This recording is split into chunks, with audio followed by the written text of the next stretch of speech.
Good morning, everybody. For 14 more minutes here in BC, at least this morning. Good afternoon to the rest of you across the rest of the country. My name is Bill Hardy. I am a board member with the Canadian Nursery Landscape Association and also on the Communities in Bloom board. I'll be helping to facilitate this session this morning. So before we begin, welcome to the 2020 virtual symposium presentation. This one we're featuring our newly released Canadian Landscape Standards Second Edition. So thank you to all of the Community in Bloom sponsors and partners at this time for their contribution toward our 2020 special edition. Their support and the support of our registered communities is truly appreciated. As a matter of fact, we would not be moving ahead without our sponsors, so thank you very much. Speaking of sponsors, today's webinar is sponsored by our partner, Municipal World. Thank you so much to Municipal World for their support of our program this year and in prior years as well. We have a short video to play with a message on behalf of our sponsor, Municipal World, so perhaps we can do that now. Our mission is to connect municipalities with the information, products, services, and people that they need. We've been doing social media, we've been using the internet, we've been using traditional media, but ICS just lets us combine them in a new way for clients to maximize the most out of our company to get their message out.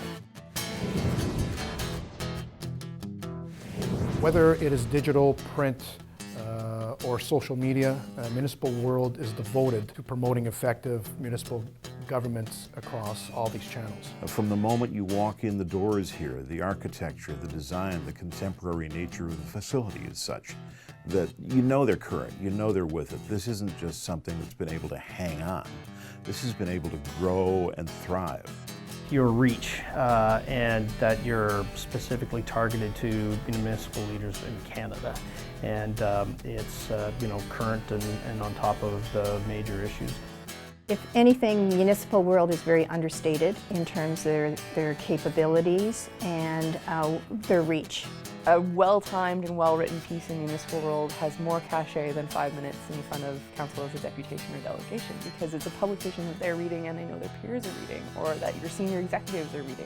We all understand that we're working towards the same goal, that it's all about getting results for the client and bringing to bear the unique set of skills and background and understanding of our marketplace that we have, but it's not any one of us alone. It's really only accomplished together.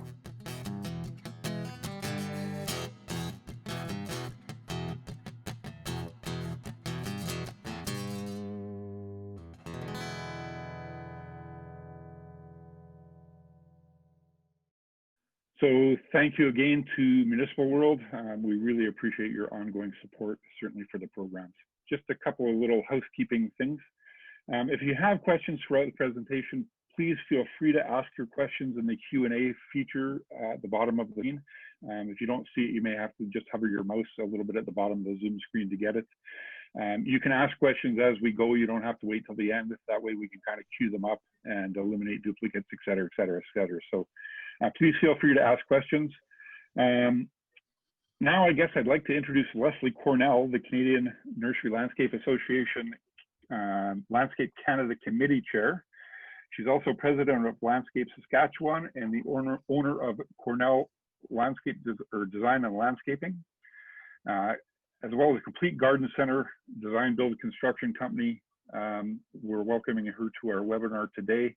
Thanks, Leslie, for joining us and helping out with this year's program. And we'll turn it over to you now. Thank you, Bill, for having me today. As someone who's been involved locally with my Communities in Bloom program in Moose Jaw, Saskatchewan, I'm very happy to be here and take part in the National Community in Bloom's virtual symposium. As the chair of CNLA's Landscape Canada Committee, representing over 2,000 landscape professional members across Canada, it's my pleasure to work alongside our speaker today, Christine Levat, promoting the benefits of using the Canadian Landscape Standards Second Edition. Christine is co-owner of Highland Landscapes for Lifestyle, a family-owned landscape design build firm and turf production farm in Cape Breton, Nova Scotia.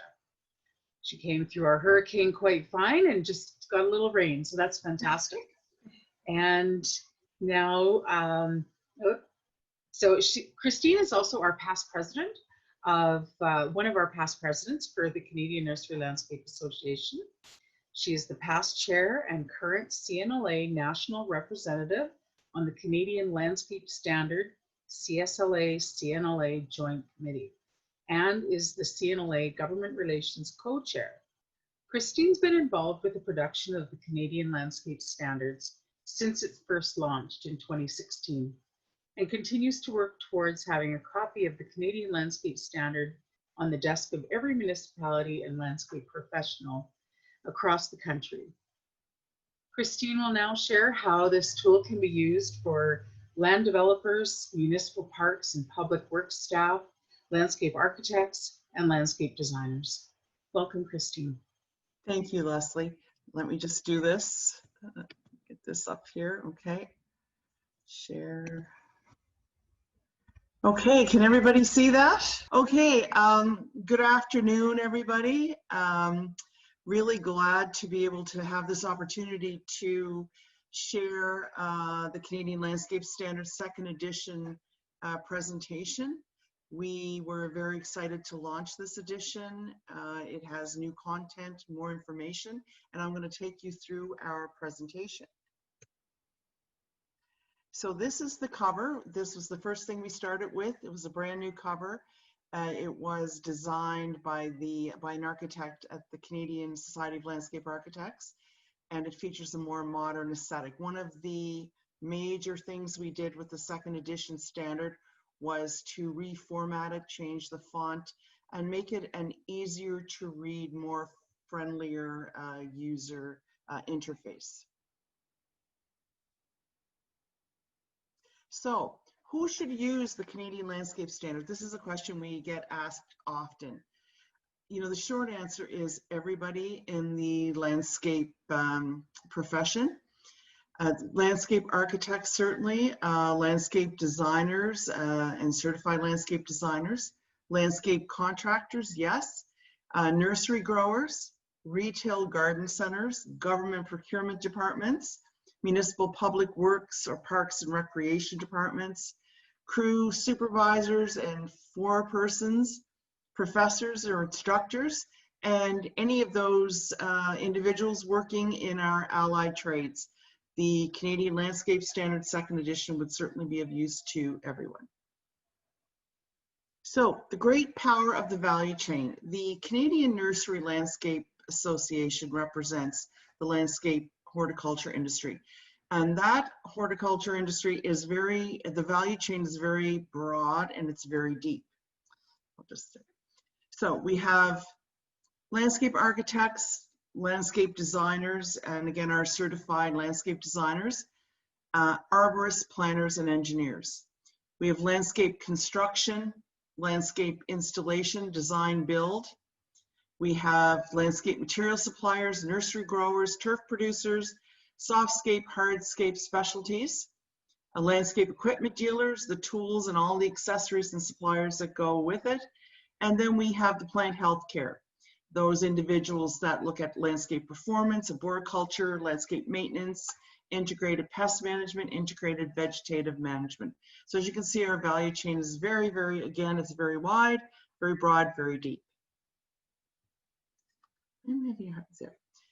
So the Canadian Landscape Standard and climate change. So landscape architects, landscape designers, and growers, the landscape professionals, retail garden centers, our industry is made up of the key partners in climate change mitigation and adaptation. Never, ever has the Canadian Landscape Standard been so important. The Canadian Landscape Standard is a manual of best practices and guidelines. So all working towards landscape performance. So a well-designed, installed, maintained, and managed green infrastructure absolutely must be a part of the climate change adaptation solution.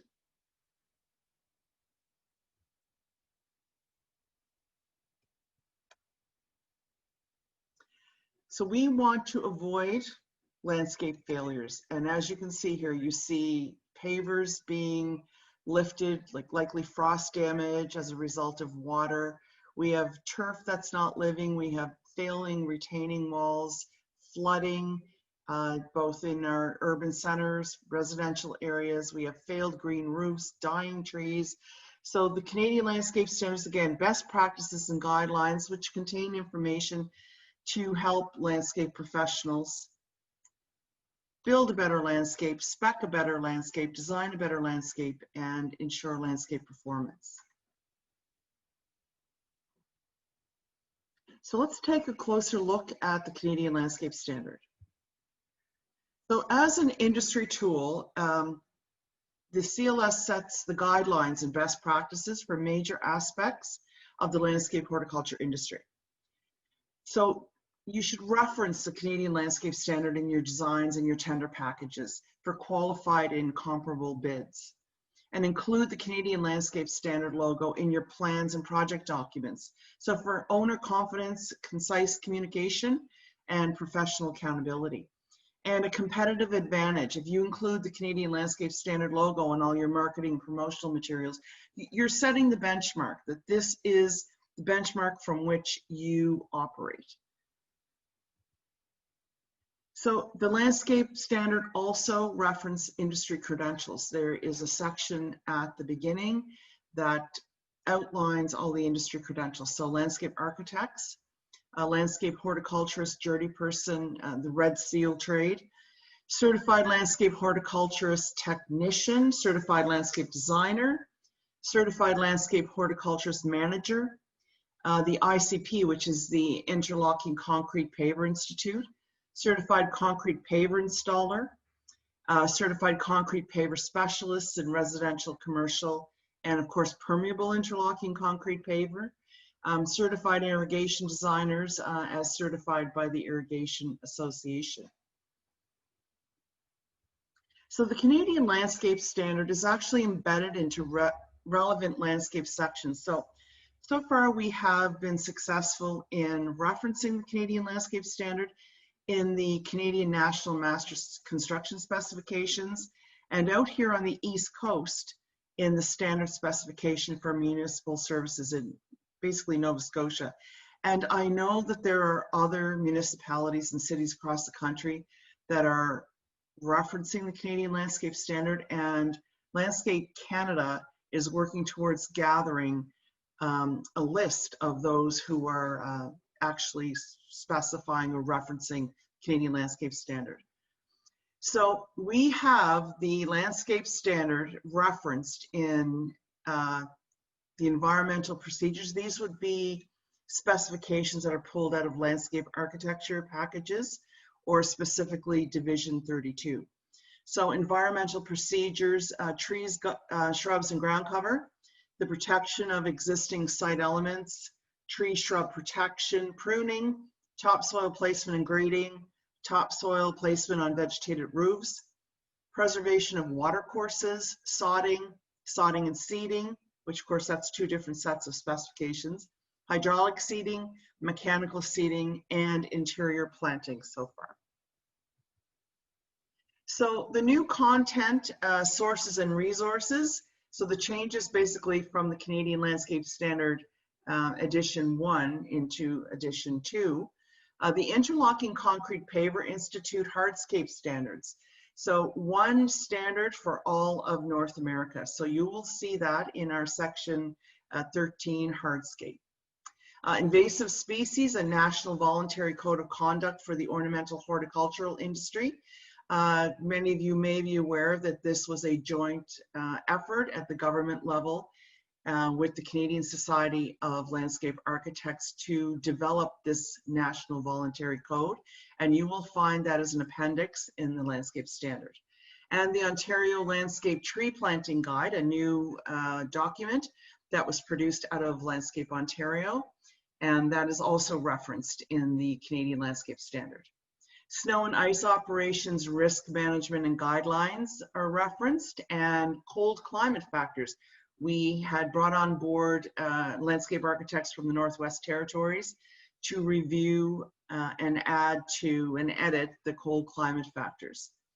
And the landscape commissioning plan checklist is also new, and you will find that that checklist in the appendix, and you will also find explanations of the landscape commissioning plan checklist in section 9, landscape maintenance, and as well in contract documents.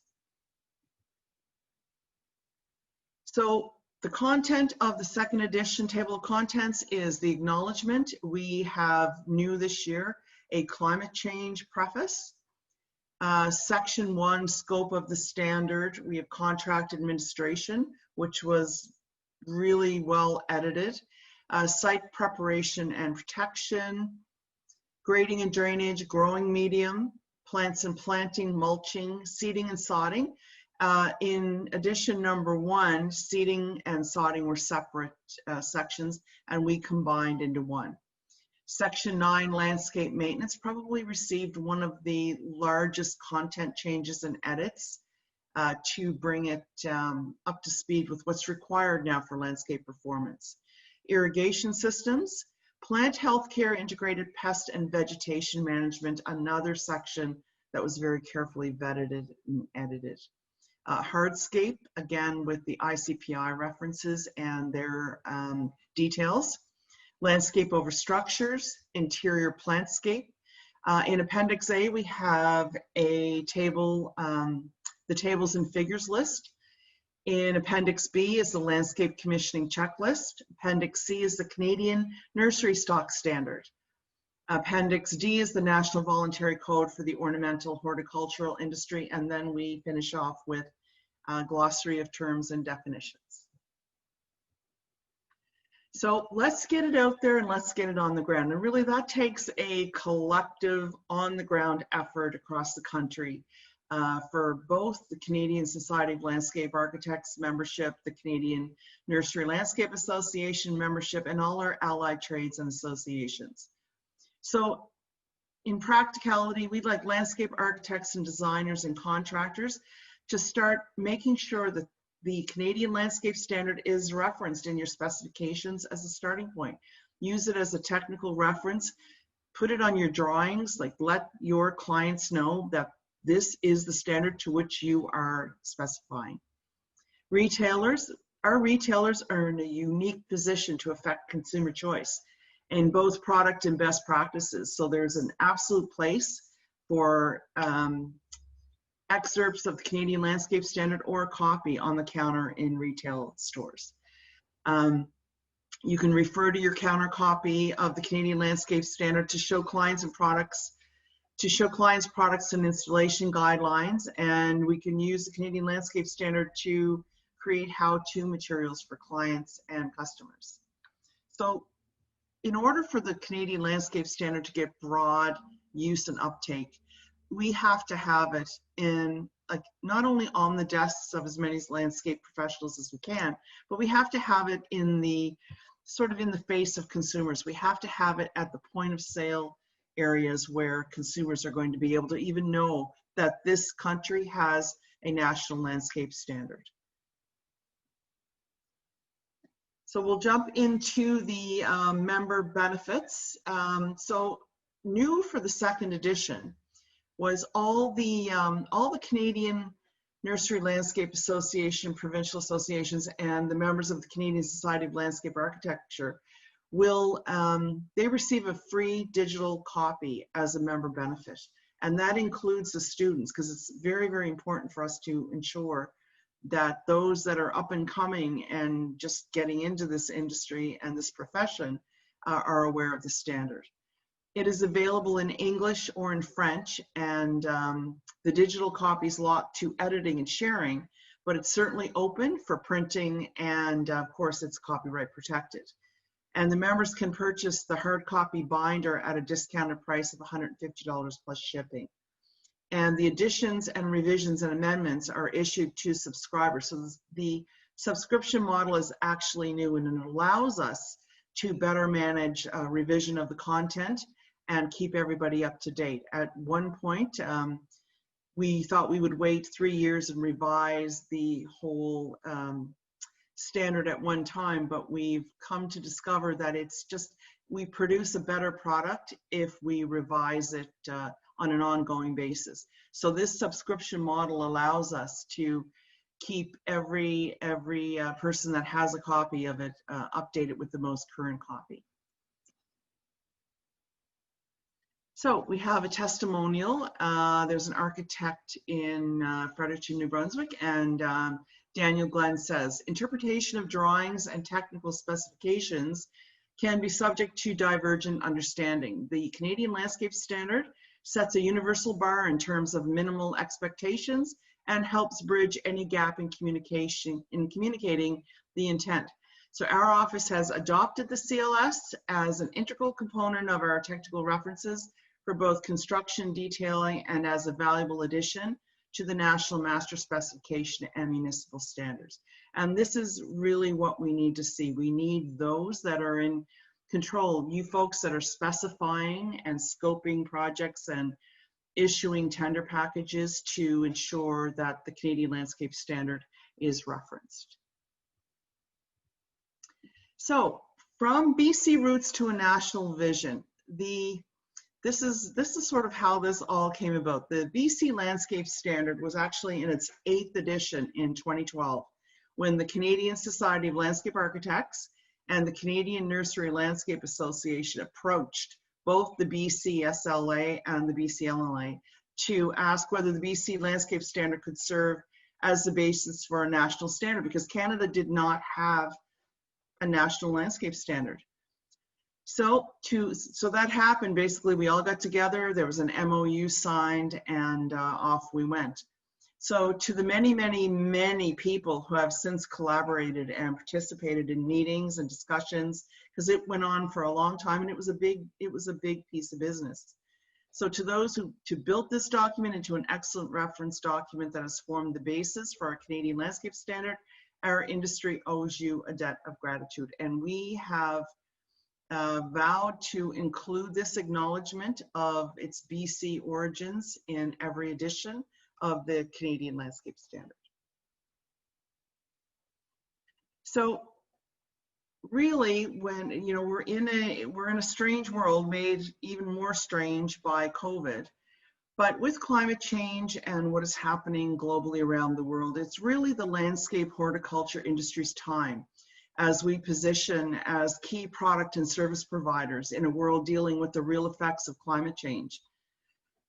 It is, if you talk to a 3-year-old or an 80-year-old and you ask them what's best for the planet, you'll get an answer of, trees or anything green or plants.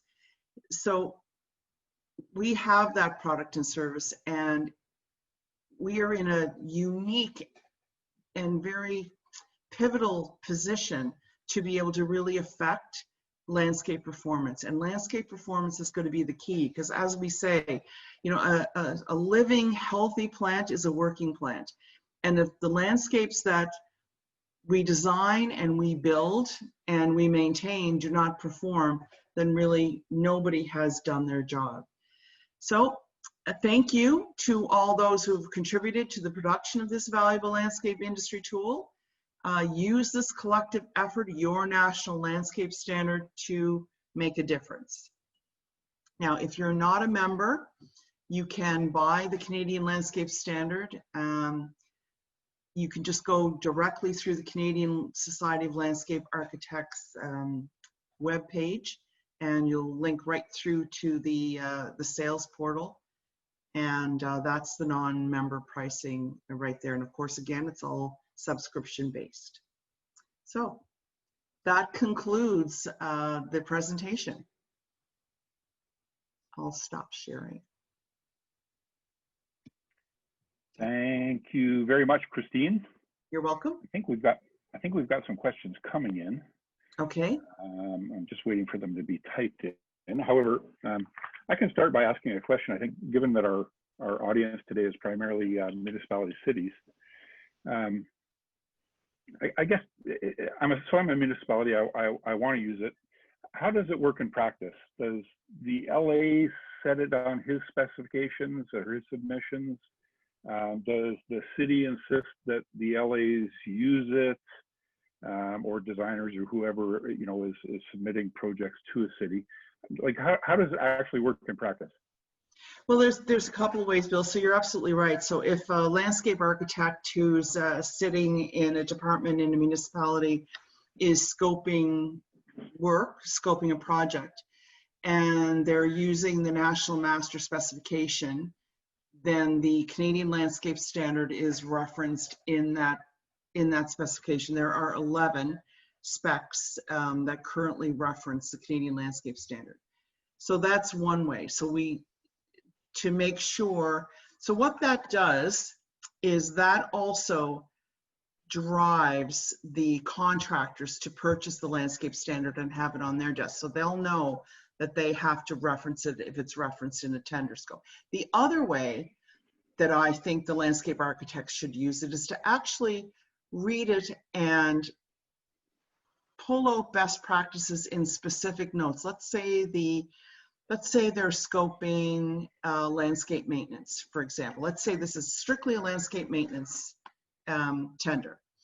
So if you're pulling that landscape maintenance tender out of a national master specification and you're looking at establishment maintenance, or so that's maintenance during establishment or maintenance during warranty, it's pretty skinny in terms of what it's instructing the contractor to do. Section 9, landscape maintenance, is very, very detailed in terms of best practices and best procedures for landscape maintenance. So a landscape architect could in fact sit down with that section and pull out specifics that exceed the current national master spec or perhaps their provincial spec, and do a supplementary specification or do a note right on the document. And as well, it's an excellent tool for following up on inspections and oversight on landscape maintenance. So that's just one example of what they can use it for. Okay, so again, I'm the city, so I'm watching for the landscape standards to be referenced as submissions come in for different projects and everything. Yeah. I see that they're referencing the standards. I'm just wondering if there's any other steps, like, for example, I'm just doing a presentation to the city of Maple Ridge, and I'm showing a failed landscape, one that has 7 out of 9 of the trees are dead.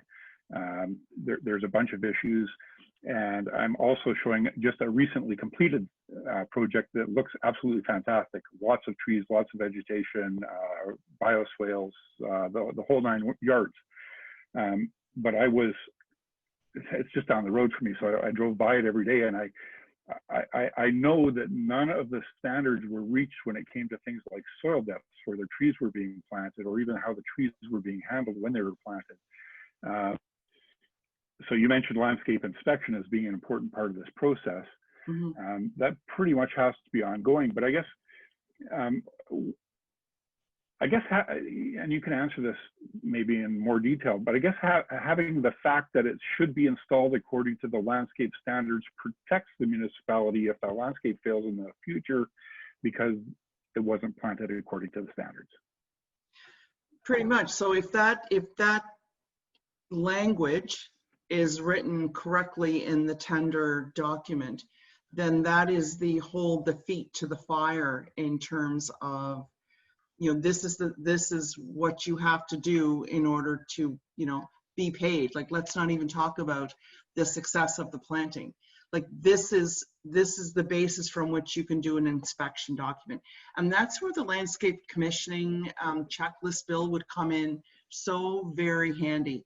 It is a very, while it's general, it's quite inclusive of the steps that would be necessary. So with this general outline that really leads you from start to finish, it allows an individual municipality, an individual department, or an individual landscape architect to be specific in terms of their project, and they can fill in the details and the procedures and the timelines that they want within this commissioning plan.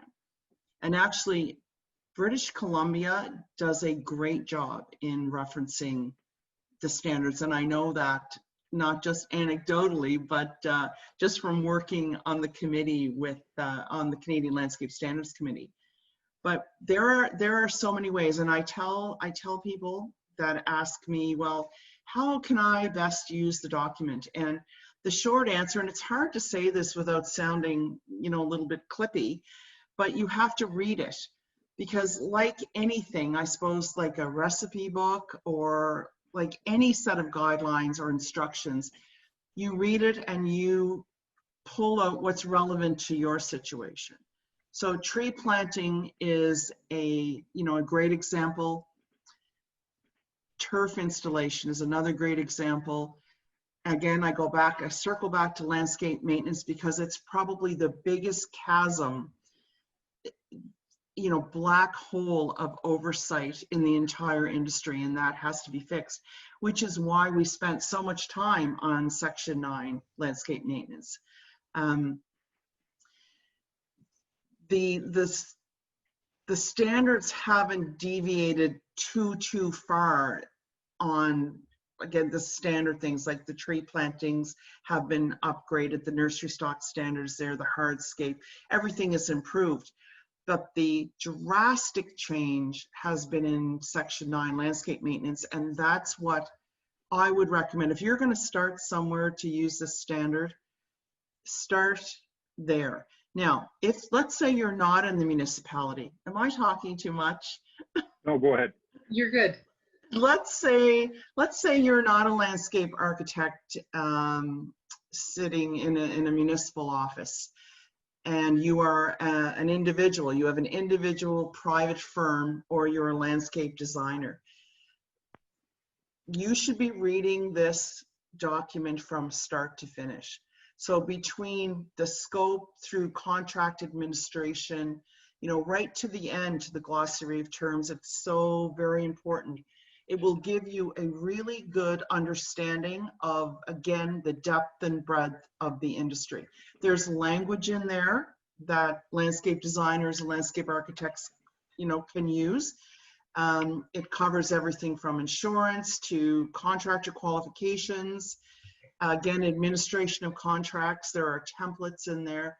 So really, again, you should purchase it, you should sit down with it, and you should spend some time going through it and sticky note what's relevant to your particular practice, whatever that may be.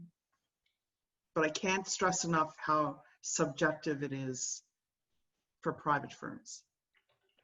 That actually emphasizes to projects too, or to cities looking at these projects, the importance of the establishment maintenance and the maintenance of a project. Yeah, it's often very that's important. under budgeted in their, in what they're asking for. Leslie, And did you want to handle the question that came in from the Q&A? Oh, So I was actually just typing here, but so it'd be much easier to speak. Invasive plant section in the standard. Now that was taken from LO, Christine, correct? Is that what we went through there? Originally, the plants and planting was taken out of the Landscape Ontario spec back in the day. The invasive plants section. So invasive plants section, invasive plants in general, any plant list is going to be super difficult to be 100% national in the standard. All we can do is reference that you need to look at your specific location to get your list of invasive species. Am I right? I would refer you to the National Voluntary Code. It's an excellent document that's national in scope. Okay, and that's what the question's around, yeah. Yeah, and if you go, so Leslie, that's an excellent point that you bring up. So if you go to the beginning of each section in the landscape standard, you will see relevant government links, relevant industry links that you should go to make sure that you are within your provincial jurisdictions, then your national jurisdictions, or even your municipal. So when you go to that section, you will see the links that you should go to. I'm just going to open up my document here.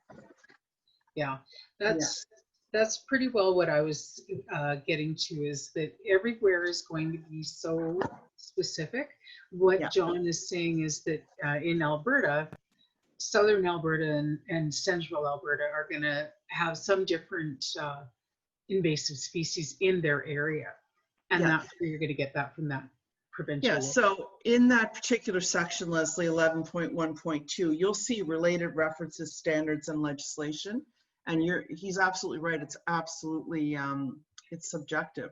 The standard is not meant to be specific for every province. It's a general guideline, and it will point you in the right direction for the specific information that you need. Thank you. Okay, I don't see anything else at the moment. I think, again, I think most of our participants today are municipalities or cities. Personally, I've been involved with the landscape standards for over 30 years because I was part of the landscape standards before the CLS. I've seen it work here in BC. It's used amazingly well in BC. Our weakness is probably inspections as a project goes on. Usually we do a final inspection and often you can't see some of the problems there. So the inspection process is maybe part of where we fall down. However, I've seen it work. I've seen it work amazingly well. My opinion is that cities and municipalities have to have this. They have to ask for it. They have to insist that their LAs have it. If you don't have $200 in your budget, tell the principal LAs and everything that you're working with, assuming they're outside LAs, that they need to buy 2 copies, one for themselves and one to give to you. It's that important. You know, we look around cities, and especially now with the focus being on green infrastructure, you know, even highlighted even more so by COVID-19. It's important that we get these things right and not waste our money in doing these things. So, Leslie, did you have any other questions for Christine? Christine, you have some comments? Go ahead, Christine. I was just going to say too, for the municipality, and particularly in the context of Communities in Bloom and your volunteers, this is an excellent teaching tool, an excellent training tool, and you almost have to arm your staff and your volunteers with the knowledge that's in these in the standard. So if you're going to enforce it, you're going to suggest that you comply with it, then your staff would have to be familiar with it as well. So you can easily pull out sections and make it relevant to the crew or to the volunteer group that you're training. I think they'd find it super interesting. Agreed. I was just going to mention that something we've always talked about is that we are a living document, the CLS. It's always going to be developing new parts to it because the landscape changes. We learn more, we become more educated. This will always be updated, and that we're always going to be here to help answer your questions. So if you have things that aren't working for you and we can help, direct that to the CNLA and we will certainly put it on our list.